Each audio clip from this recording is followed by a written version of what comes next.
정년퇴직 뒤에도 삶은 늘 뜻밖의 시험을 건넵니다. 믿었던 인연이 무너질 때 남는 건 자존심일까요? 후회일까요? 한 남자의 조용한 싸움이 시작됩니다. 이야기 전에 구독과 좋아요, 알림 설정 부탁드립니다. 그럼 그의 긴 하루로 함께 걸어가 보겠습니다. 돈은 사람을 떠나도 냄새는 남는다. 그 냄새를 처음 맡은 건 정년퇴직 다음날 아침이었다. 회사 정문을 나서던 순간의 고요함이 아직도 손끝에 남아있다. 35년 다닌 회사였지만 마지막 날은 생각보다 조용했다. 누군가 등을 두드려 주었고 몇 마디 덕담이 오갔다. 그게 전부였다. 집으로 돌아오는 길에 국밥집에 들렀다. 평일 낮인데도 손님이 꽤 있었다. 나처럼 갈 곳 없는 사람들이었을 것이다. 국물 위로 피어오르는 김을 보며 생각했다. 이제 매일이 이런 시간이겠구나. 국밥을 다 먹고 나서도 한참을 앉아 있었다. 시계를 보니 오후 2시였다. 집에 가면 아내가 낮잠을 자고 있을 시간이었다. 그래서 조금 더 천천히 걸어갔다. 저녁 식탁은 예전과 다르지 않았다. 아내가 된장찌개를 끓였고 나는 밥을 2그릇 먹었다. 설거지를 하던 아내가 뒤도 돌아보지 않고 물었다. 이제 뭐하고 지낼 거냐고. 나는 잠깐 생각하다가 대답했다. 천천히 쉬면서 여행이나 다녀볼까 싶다고. 아내는 그래야지 하며 고개를 끄덕였다. 목소리에 기대 같은 게 묻어 있었다. 우리는 그날 밤 거실 소파에 나란히 앉아 여행 책자를 펼쳤다. 제주도 사진을 보다가 아내가 웃었다. 우리 신혼여행도 제주도였다며.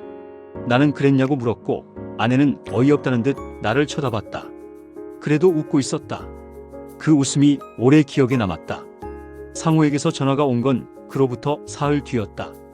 고등학교 동창인 상호는 부동산 중개업을 한다고 들었다. 10년 넘게 연락이 없었는데 갑자기였다. 전화기 너머로 들리는 목소리는 여전히 시원시원했다. 형님 정년됐다며 축하한다고 말했다. 그러고는 본론을 꺼냈다. 괜찮은 전세 매물이 하나 나왔는데 관심 없냐고. 위치도 좋고 집주인도 믿을만한 사람이라고 했다. 나는 그냥 듣고만 있었다. 아직 이사 생각은 없다고 했다. 그런데 상우는 한 번만 보러 가보라고 권했다. 보기만 해도 손해 아니지 않냐며. 그 말에 나는 알겠다고 했다. 주말에 아내와 함께 그 집을 보러 갔다. 집은 역에서 걸어서 10분 거리에 있었다. 단지 입구에 상우가 기다리고 있었다. 오랜만이라며 손을 꽉 잡았다. 아내에게도 인사를 건넸고 아내는 어색하게 웃었다. 엘리베이터를 타고 6층으로 올라갔다. 문을 열자 햇볕이 거실 가득 쏟아졌다. 아내가 조용히 방을 둘러보더니 나를 쳐다봤다. 눈빛에 마음이 담겨 있었다. 상우는 집주인이 급하게 이민을 가는 바람에 급매로 나왔다고 설명했다. 조건도 괜찮고 무엇보다 안전하다고 강조했다. 등기도 깨끗하고 근저당도 없다며. 그 말을 들으며 나는 창밖을 내다봤다. 멀리 공원이 보였고 아이들이 뛰어놀고 있었다. 여기서 살면 나쁘지 않겠다는 생각이 들었다. 계약은 생각보다 빨리 진행됐다. 상우가 모든 서류를 준비해왔고 나는 그걸 훑어봤다. 등기부등본을 확인해야겠다고 생각했지만 입 밖으로 꺼내지 않았다. 상우가 하는 일인데 뭘 그렇게까지 따지나 싶었다. 무엇보다 오랜 친구였다. 고등학교 때 수학여행에서 내 가방을 들어줬던 친구. 졸업 후에도 가끔 술자리에서 만나 옛날 얘기를 나누던 사이. 그런 친구가 나를 속일 리 없다고 믿었다. 아내도 상우를 믿는 눈치였다. 계약서에 도장을 찍을 때 상우가 말했다. 형님 걱정 마세요. 제가 책임지고 확인했으니까요. 나는 고맙다며 고개를 끄덕였다. 보증금은 퇴직금에서 나갔다. 35년 일한 대가가 한 장의 종이 위에 숫자로 적혔다. 계약을 마치고 집으로 돌아오는 길에 편의점에 들렀다. 아내가 좋아하는 딸기 우유를 샀다. 집에 들어서니 아내가 거실 불을 켜놓고 기다리고 있었다. 우유를 건네자 아내가 웃으며 받았다. 우리는 소파에 나란히 앉아 텔레비전을 켰다. 뉴스에서는 부동산 사기 관련 보도가 나오고 있었다. 아내가 잠깐 화면을 보더니 채널을 돌렸다. 나는 아무 말도 하지 않았다. 그날 밤 잠자리에 누워서도 계약서 생각이 났다. 등기를 다시 한번 확인해볼까 하는 생각이 스쳤다. 하지만 곧 잠이 들었다. 창밖으로 바람이 불어왔다. 봄 끝자락의 공기는 달콤하면서도 어딘가 서늘했다. 그 냄새 속에 무언가 낯선 기척이 섞여 있었지만 그때는 몰랐다. 그게 시작이라는 걸. 이사를 한 지 보름이 지났을 때 관리비 고지서가 왔다. 금액이 생각보다 많이 나왔다. 관리 사무실에 전화를 걸어 물었다. 직원은 잠깐 기다려달라며 서류를 뒤적이는 소리를 냈다. 그러고는 말했다. 이전 세입자 미납분이 포함되어 있다고. 나는 그게 무슨 말이냐고 되물었다. 집주인이 처리하셨을 거라고 생각했는데요. 직원의 목소리가 조금 낮아졌다. 집주인 연락이 요즘 안 된다고 했다. 한 달째 전화를 받지 않는다며. 통화를 끊고 나서 핸드폰을 들여다봤다. 집주인 번호를 눌렀지만 신호음만 길게 이어졌다. 문자를 보냈다. 읽음 표시가 뜨지 않았다. 그날 저녁 식탁은 평소보다 조용했다. 아내가 반찬을 차리며 물었다. 관리비 얼마 나왔냐고. 나는 대충 얼버무렸다. 좀 나왔다고만 했다. 아내는 더 묻지 않았지만 눈빛이 달라졌다. 밥을 먹는 내내 숟가락 소리만 났다. 설거지를 하던 아내의 등이 유난히 작아 보였다. 나는 거실로 나와 소파에 앉았다. 텔레비전을 켰지만 내용이 들어오지 않았다. 핸드폰을 다시 켰다. 상호에게 전화를 걸까 하다가 멈췄다. 괜히 예민하게 구는 것처럼 보일까봐 그냥 며칠만 더 기다려보기로 했다. 사흘 뒤 등기소에 갔다. 창구 직원이 서류를 출력해 주었다. 받아든 종이를 천천히 읽어 내려갔다. 근저당 설정이라는 글자가 눈에 들어왔다. 금액은 우리 보증금보다 많았다. 손이 떨렸다. 직원에게 물었다. 이게 언제 설정된 건가요? 직원은 날짜를 짚어주었다. 우리가 계약하기 한 달 전이었다.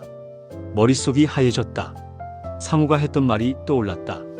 등기도 깨끗하고 근저당도 없다고 했던 그 목소리. 나는 서류를 접어 주머니에 넣었다. 등기소를 나와 한참을 걸었다. 어디로 가는지도 모른 채 집에 돌아왔을 때는 저녁 6시가 넘어 있었다. 아내가 현관에서 나를 맞았다. 어디 갔다 오냐고 물었다. 나는 그냥 산책했다고 했다. 아내는 더 묻지 않고 부엌으로 들어갔다. 저녁을 차리는 소리가 들렸다. 나는 방으로 들어가 불을 켰다. 서랍에서 계약서를 꺼냈다. 한 장 한 장 넘기며 다시 읽었다. 특약사항에 적힌 문구들이 이제야 낯설게 보였다. 손끝으로 종이의 거친 결을 느꼈다. 이 종이 한 장에 35년이 담겨 있었다. 그날 밤 잠이 오지 않았다. 새벽 2시쯤 침대에서 일어나 거실로 나갔다. 컴퓨터를 켰다. 전세 사기라는 단어를 검색창에 쳤다. 수많은 기사가 쏟아졌다. 피해 사례를 하나씩 읽어 내려갔다. 우리와 비슷한 경우가 여럿 있었다.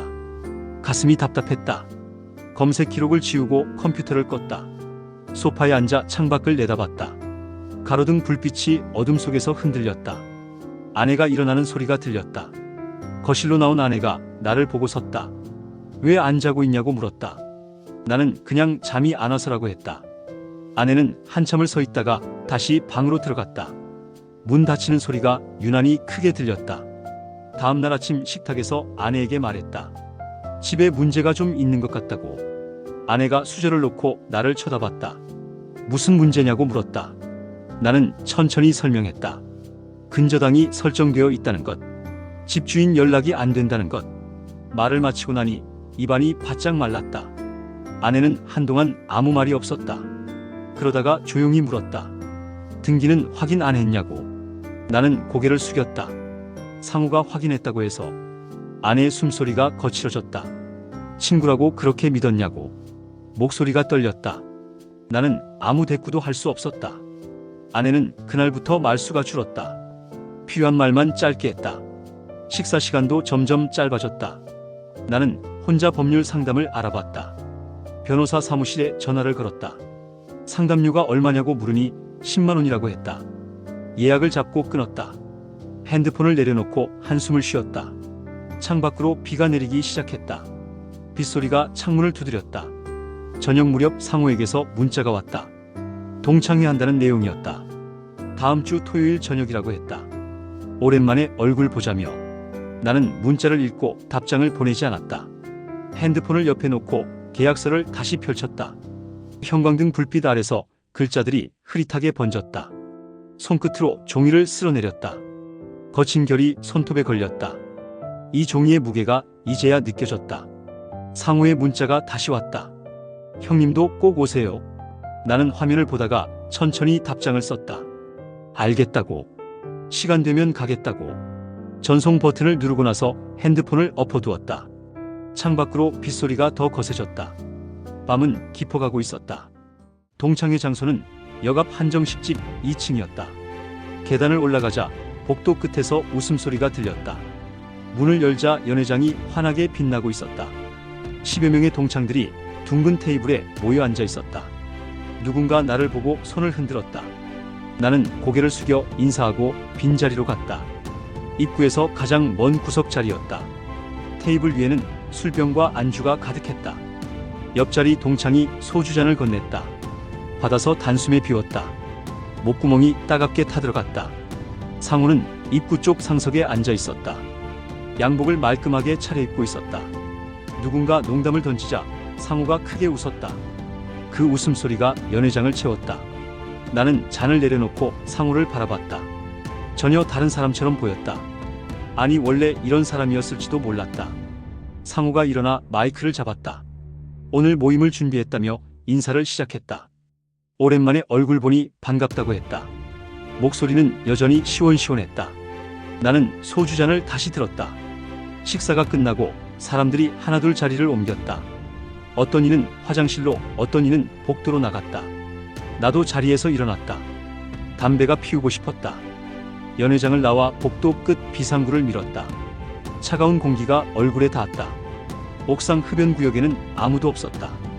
담배를 꺼내 불을 붙였다. 연기를 깊이 들이마셨다. 멀리 도시의 불빛이 깜빡였다. 뒤에서 문 열리는 소리가 났다. 돌아보니 상우가 서 있었다. 상우가 다가와 옆에 섰다. 담배 한 갭이 달라고 했다. 나는 묵묵히 갑을 건넸다. 상우가 담배를 빼내 입에 물었다. 불을 붙여주니 연기가 피어올랐다. 한동안 둘 다 아무 말이 없었다. 바람이 불어와 재터리에 재를 날렸다. 상우가 먼저 입을 열었다. 형님, 요즘 어떻게 지내세요? 나는 대답하지 않았다. 그냥 담배 연기를 내뱉었다. 상우가 다시 물었다. 이사는 잘했어요. 나는 천천히 고개를 돌려 상우를 봤다. 눈이 마주쳤다. 집에 문제가 좀 있는 것 같던데. 내가 말하자 상우의 표정이 굳었다. 무슨 문제요? 근저당 말이야. 상우가 담배를 입에서 뗐다. 그거야 저도 몰랐던 부분이에요. 목소리가 조금 높아졌다. 나는 계속 상우를 바라봤다. 등기 깨끗하다고 했잖아. 상우가 고개를 저었다. 제가 언제 그랬어요? 소개만 한 거지 보증을 선 것도 아니고. 그 말에 가슴이 철렁 내려앉았다. 분명히 책임진다고 했어. 계약서에 도장 찍을 때. 상우가 담배를 바닥에 비볐다. 형님, 기억이 잘못된 것 같은데요. 저는 그냥 매물 소개만 했어요. 나머지는 형님이 알아서 하신 거고. 손이 떨렸다. 주먹을 쥐었다 폈다. 상우는 내 손을 보고 한 발 뒤로 물러섰다. 형님, 왜 이래요? 저한테 화내봤자 소용없어요. 목소리가 차갑게 식었다. 나는 아무 말도 할 수 없었다. 계약서에 도장을 찍던 날이 떠올랐다. 상우가 웃으며 말했던 목소리. 형님, 걱정 마세요. 제가 책임지고 확인했으니까요. 그 말이 귓가에 맴돌았다. 하지만 지금 상우는 전혀 다른 말을 하고 있었다. 기억이 뒤틀렸다. 무엇이 진짜인지 알 수 없었다. 상우가 다시 담배를 꺼냈다. 형님도 이해하세요. 저도 먹고 살아야 하는 사람이에요. 불을 붙이며 말했다. 중개인은 소개만 하는 거예요. 나머지는 당사자끼리 알아서 해야죠. 나는 한 발 다가섰다. 상우가 움찔했다. 형님, 진정하세요. 여기서 이러면 곤란해요. 목소리가 떨렸다. 나는 상우의 얼굴을 똑바로 봤다. 땀이 이마에 맺혀 있었다. 눈동자가 흔들렸다. 이 사람도 알고 있었다. 자기가 무슨 짓을 했는지. 하지만 인정하지 않을 거였다. 끝까지 모른 척할 거였다. 주먹을 쥔 손에 힘이 들어갔다. 손톱이 손바닥을 파고들었다. 한 대만 치면 속이 시원할 것 같았다. 하지만 그러지 않았다. 천천히 주먹을 풀었다. 손바닥을 펴서 호주머니에 넣었다. 핸드폰이 손에 잡혔다. 차가운 금속의 감촉이 느껴졌다. 상우가 담배를 길게 빨았다. 연기가 우리 사이를 떠돌았다. 나는 뒤돌아 문을 밀었다. 복도로 들어서자 연회장의 웃음소리가 들렸다. 화장실로 걸어가 세면대에 손을 씻었다. 거울 속 얼굴이 낯설었다. 물을 틀어 얼굴을 감았다. 차가운 물줄기가 뺨을 타고 흘렀다. 휴지로 얼굴을 닦고 나와 복도에 섰다. 연회장 문이 열려 있었다. 안에서 누군가 노래를 부르고 있었다.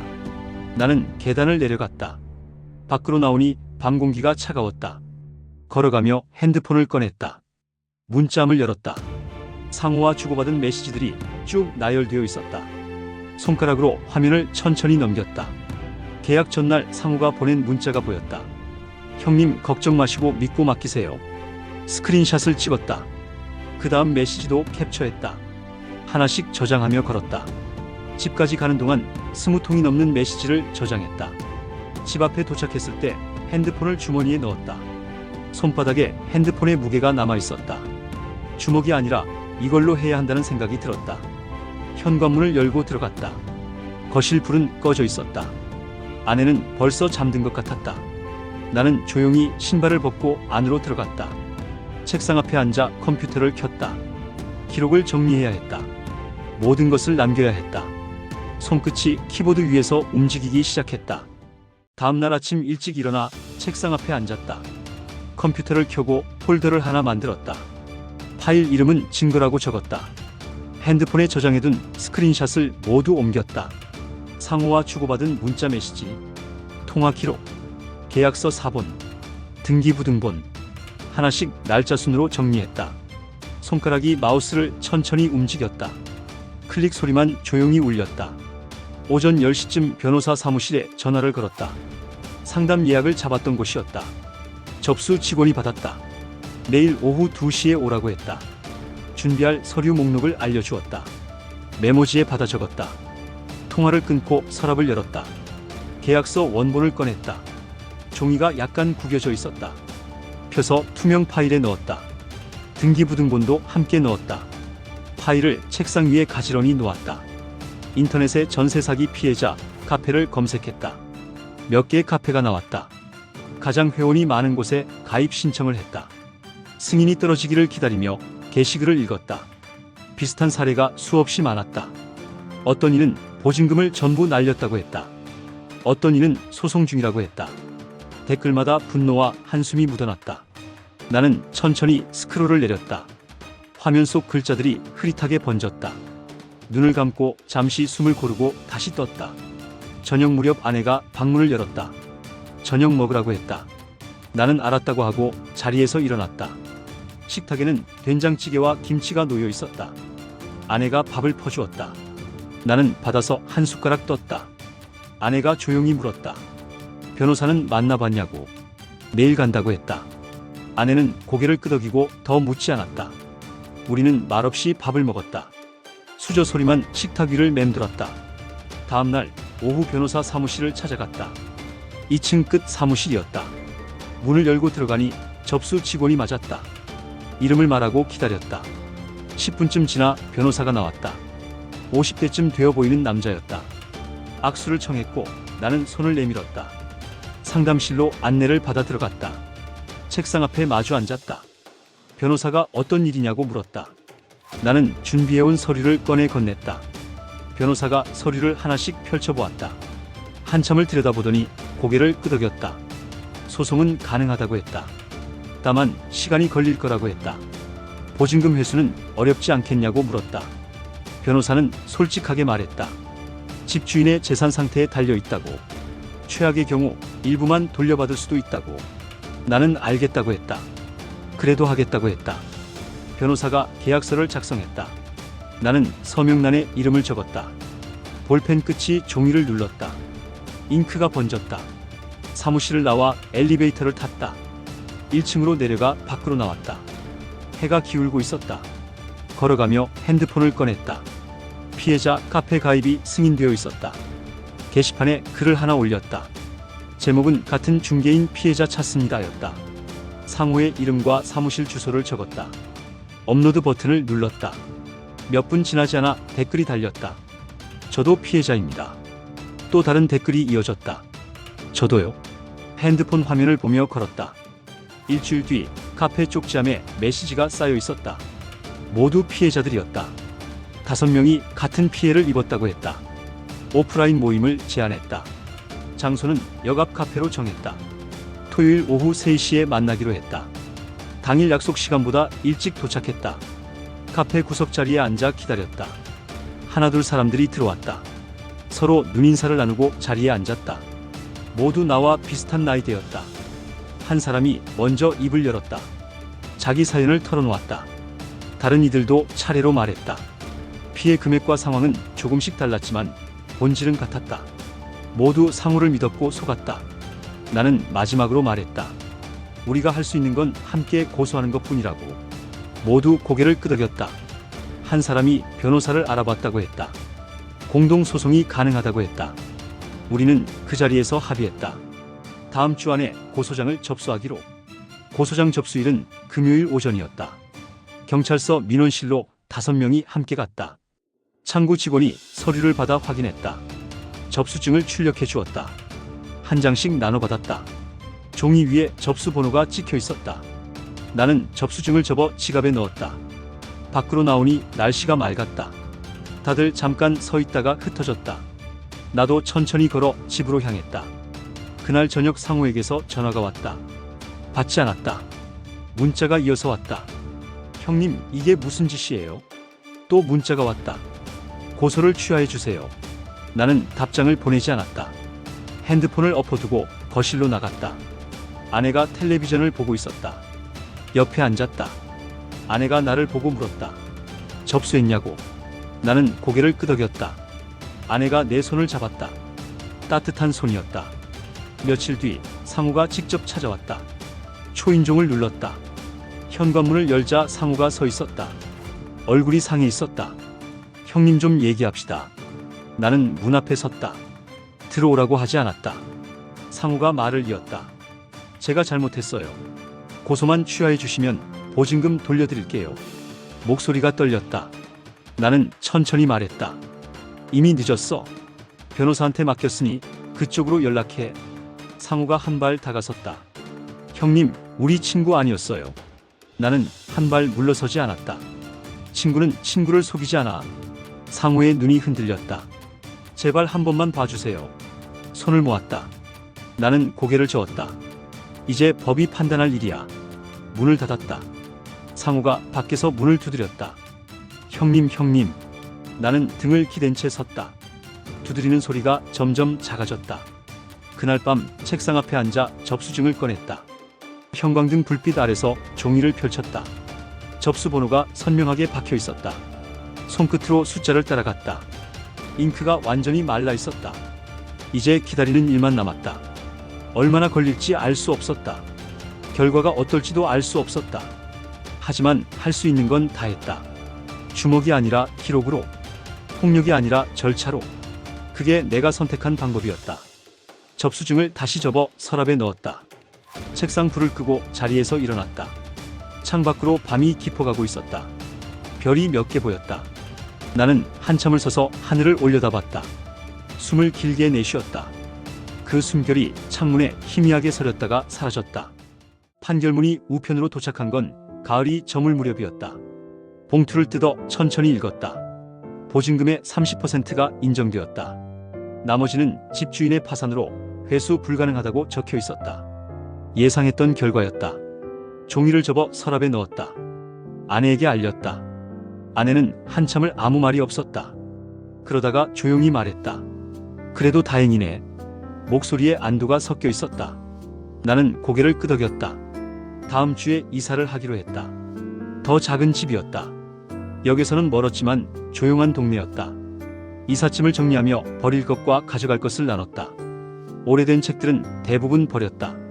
옷장 속 양복도 몇 벌 남기고 정리했다. 아내가 식탁보를 개며 물었다. 이건 가져갈 거냐고. 나는 그렇다고 했다. 처음 결혼했을 때 샀던 식탁보였다. 아내가 웃으며 가방에 넣었다. 이사 당일은 날씨가 맑았다. 이삿짐 센터 직원들이 짐을 옮겼다. 생각보다 짐이 적었다. 트럭 한 대로 충분했다. 새 집에 도착해 짐을 풀었다. 방은 2개였다. 거실도 이전보다 좁았다. 하지만 햇볕은 잘 들었다. 아내가 주방에서 냄비를 꺼내며 말했다. 저녁은 뭐 먹을까? 나는 된장찌개가 좋겠다고 했다. 아내가 냉장고를 열었다. 두부와 애호박을 꺼냈다. 저녁을 먹으며 창밖을 내다봤다. 멀리 산이 보였다. 단풍이 물들기 시작했다. 아내가 반찬을 더 놓으며 말했다. 여기도 괜찮네.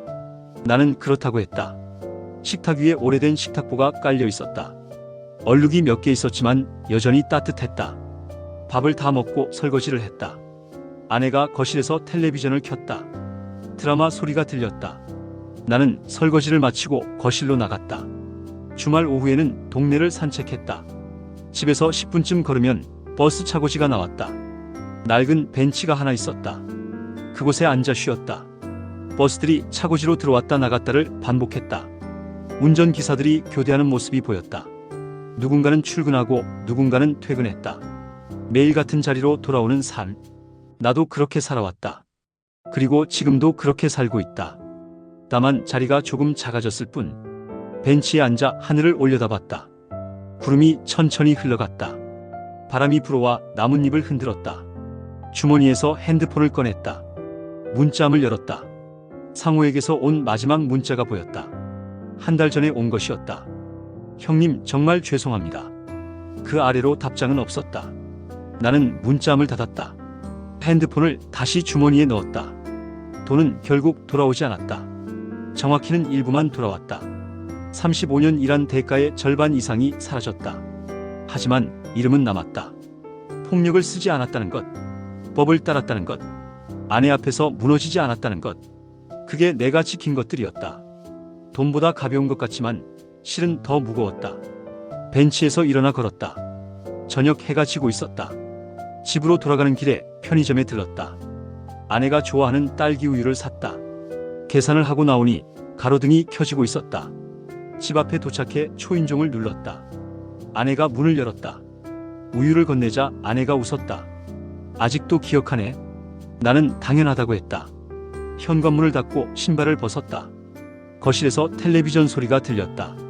그날 밤 잠자리에 들기 전 창문을 열었다. 찬 공기가 방 안으로 들어왔다. 멀리서 버스 소리가 들렸다. 마지막 막차가 차고지로 돌아가는 소리였다. 나는 창가에 서서 밤하늘을 봤다. 별이 몇 개 보였다. 동창회에서 올려다봤던 그 별들, 고소장을 접수하던 날 봤던 그 하늘, 모두 같은 하늘이었다. 아내가 이불을 덮으며 불을 끄자고 했다. 나는 창문을 닫고 자리에 누웠다. 천장을 보며 생각했다. 품이라는 게 뭘까? 돈을 잃지 않는 게 품위일까? 아니면 잃고도 무너지지 않는 게 품위일까? 답은 알 수 없었다. 다만 확실한 건 하나 있었다.